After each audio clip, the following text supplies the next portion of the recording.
తరపున కంగ్రాచులేషన్స్. అతి చిన్న వయసులో మీరు రాజకీయ రంగ ప్రవేశం చేశారు. తండ్రి మరణం తర్వాత అంత బాధలో ఉండి కూడా ప్రజలకు సేవ చేయాలనే ఉద్దేశంతో రాజకీయ రంగ ప్రవేశం చేశారు. వరుసగా 3 సార్లు శ్రీకాకుళం ప్రజలకు మీకు పట్టం కట్టారు. అదే దశలో ఇప్పుడు కేంద్ర మంత్రివర్గంలోకి అడుగుపెట్టారు. మీకేమనిపిస్తుంది? చాలా ఆనందంగా ఉంది. అనుకోనటువంటి స్థానంలో ఈరోజు ఉన్నాం.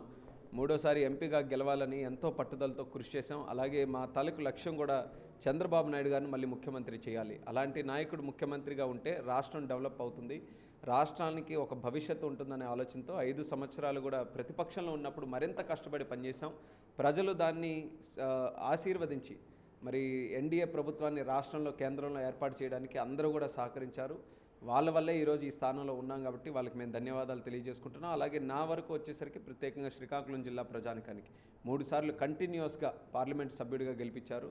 మరి 2019లో ఒక వేవ్ వేరే పార్టీకి ఉన్నప్పటికీ కూడా మరి ప్రజలు నాకు ఆశీర్వదించి ఆ రోజు కూడా గెలిపించారు. సో శ్రీకాకుళం జిల్లా ప్రజలు కూడా ప్రత్యేక ధన్యవాదాలు.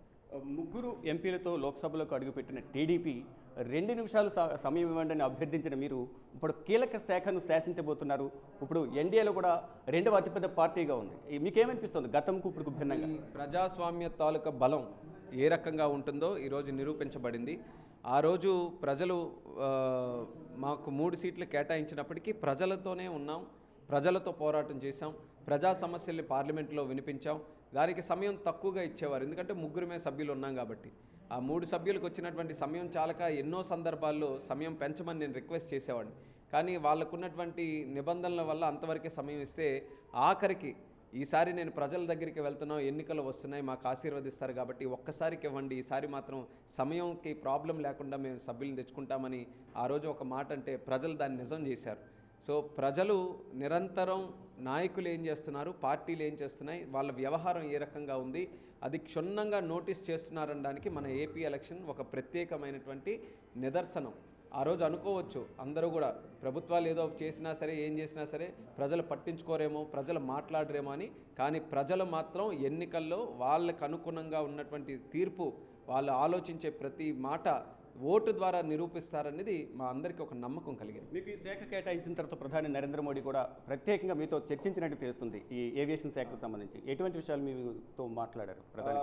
ముఖ్యంగా సివిల్ ఏవియేషన్ రావడం నాకు వ్యక్తిగతంగా కూడా చాలా ఆనందంగా ఉంది. అలాగే మన మోదీ గారు కూడా ఇచ్చిన తర్వాత అందరితో కూడా చర్చించినప్పుడు నాతో కూడా మాట్లాడారు, చాలా ఎంకరేజ్ చేశారు. పెద్ద పోర్ట్ఫోలియో ఈరోజు నీ భుజాల మీద పెడుతున్నాం, చిన్న వయసులోనే క్యాబినెట్ మంత్రిగా అయ్యావు. సో ఈ 2 కూడా ఒక ఛాలెంజ్గా తీసుకొని కష్టపడి పనిచేసి దేశానికి అలాగే ప్రపంచంలో కూడా సివిల్ ఏవియేషన్ ఆఫ్ ఇండియా ఒక మంచి స్థానంలో ఉంచడానికి నువ్వు కృషి చేయాలని చెప్పి ఆయన కూడా చెప్పడం జరిగింది. అలాగే నాకు ఎప్పుడు కూడా నాకు సపోర్ట్ అంతా కూడా నా సపోర్ట్ సిస్టమ్ మేజర్గా చంద్రబాబు నాయుడు గారు.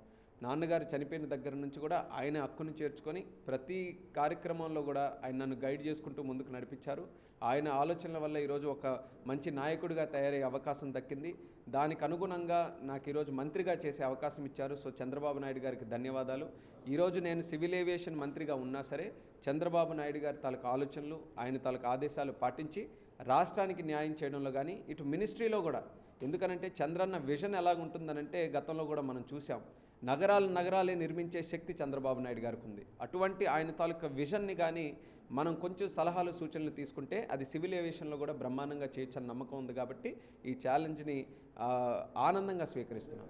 ఏవియేషన్ 2వ మంత్రిగా, కేంద్ర మంత్రిగా మీరు నిలిచారు. గతంలో అశోక్ గజపతిరాజు మీ పక్క జిల్లా విజయనగరం నుంచి ఆయన సీనియర్ నాయకులు. ఏవియేషన్లో ఆయనకంటూ ఒక ప్రత్యేక గుర్తింపు ఆయన తెచ్చుకున్నారు. అధికారులను ప్రయాణికుల దగ్గర చేర్చడం కానీ ఇతరత కొన్ని కార్యక్రమాల ద్వారా మీరు ఎటువంటి గుర్తింపు తెచ్చుకోవాలనుకున్నారు దీన్ని? ఆయన డెఫినెట్గా అశోక్ గజపతిరాజు గారిని ఈరోజు నాకు ఇన్స్పిరేషన్.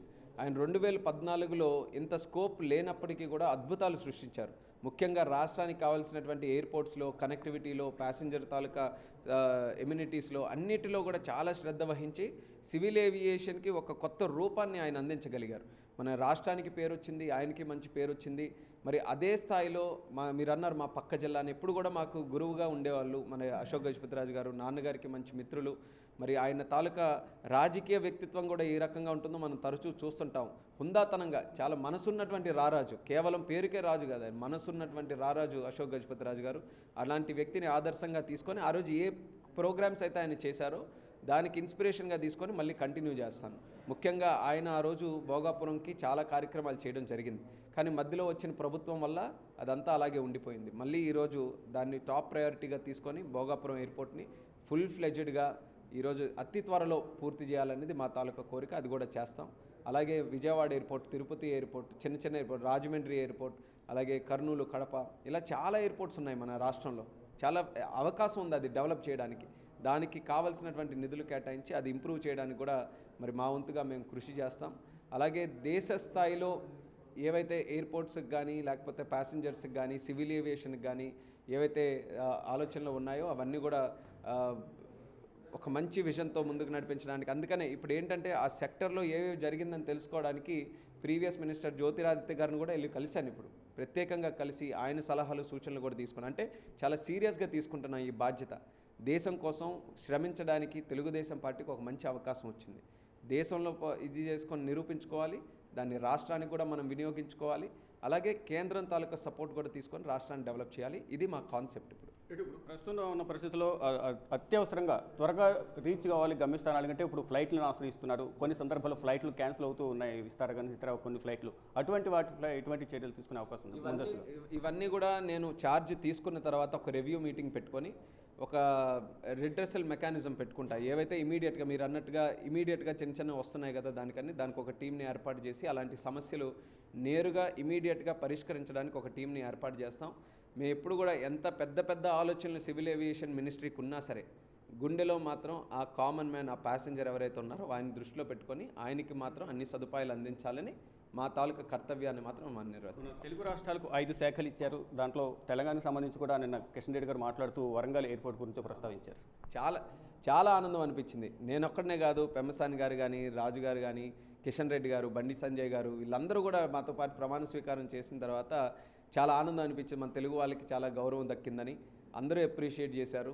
సో మంచి పోర్ట్ఫోలియోస్ ఇప్పుడు మన దగ్గర ఉన్నాయి కాబట్టి అందరం కోఆర్డినేట్ చేసుకుంటాం, టీం వర్క్ చేస్తాం.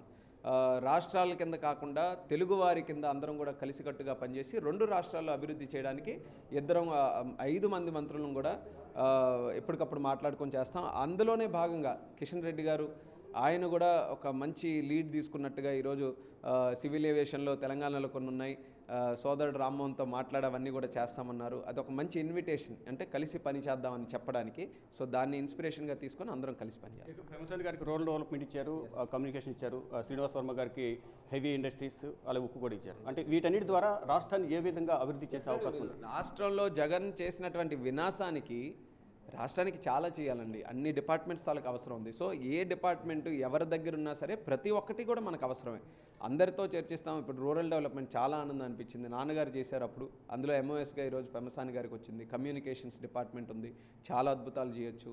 అలాగే medium, micro, small industries, heavy industries ఉంది. సో ఇవన్నీ కూడా మన రాష్ట్రానికి ఏదో ఒక రకంగా మంచి చేసేటటువంటి డిపార్ట్మెంట్సే. సో దాన్ని యూటిలైజ్ చేసుకోవాలి. ఇప్పుడు కూడా ఏ మినిస్ట్రీ చిన్నదా పెద్దదా అనేది కాదు, దాన్ని సరిగ్గా యూటిలైజ్ చేసేటటువంటి మంత్రి ఉంటే ప్రతి మినిస్ట్రీ కూడా మనకు పవర్ఫుల్ మినిస్ట్రీయే. ఆ లెక్క మీద మేమందరం కూడా కోఆర్డినేట్ చేసుకుని పనిచేస్తాం. రేపు ముఖ్యమంత్రిగా చంద్రబాబు ప్రమాణ స్వీకారం చేయబోతున్నారు. రాష్ట్ర ప్రజలు భారీ విజయాన్ని కట్టబెట్టారు. ఏం చెప్పదలుచుకున్నారు రాష్ట్ర ప్రజలకు? రాష్ట్ర ప్రజలకు ముందుగా మా శిరస్సు వంచి పాదాభివందనం తెలియజేసుకుంటున్నాం. 5 సంవత్సరాలు ఒక నియంత పరిపాలనని చీకొట్టి, తరిమి కొట్టి, ప్రజా తీర్పుని మీరందరూ కూడా ఇచ్చి ఒక ఉన్నతమైనటువంటి ప్రభుత్వాన్ని ఏర్పాటు చేయాలన్న ఆలోచనతో 175కి 164 సీట్లు మీరు ఇచ్చినందుకు మరొకసారి మీకు ధన్యవాదాలు. మీరు అనుకున్న విధంగా, మేము చెప్పిన విధంగా, మేనిఫెస్టోని అమలు చేసే విధంగా ఎన్డీఏ రాష్ట్రంలో, ఎన్డీఏ కేంద్రంలో ఇద్దరి తాలూకా సహకారం తీసుకొని చంద్రన్న పరిపాలన మీరు చూస్తారు. ప్రతి మాట కూడా నిలబెట్టుకుంటాం. రేపు ప్రమాణ స్వీకారం చేసి మొదటి సంతకం ఏదైతే హామీ ఇచ్చామో మెగా డిఎస్సి పెట్టబోతున్నాం. అలాగే ల్యాండ్ టైటిలింగ్ యాక్ట్ రద్దు చేయబోతున్నాం. అన్నా క్యాంటీన్లు ప్రారంభిస్తున్నాం. ఇలా 100 డేస్ ప్లాన్ కూడా ఒకటి పెట్టుకొని రాబోతున్నటువంటి ప్రభుత్వం తాలూకా విజన్, ఎజెండా ఏ రకంగా ఉంటుందో ప్రజల్లో విశ్వాసం కలిగే విధంగా చంద్రన్న, పవన్ కళ్యాణ్ గారు, మోదీ గారి తాలూకా సహకారంతో అడుగులు వేయబోతున్నారు. బహుశా ఎల్లుండి చేయబోతున్నారు. థ్యాంక్ యూ రామ్మోహన్ గారు.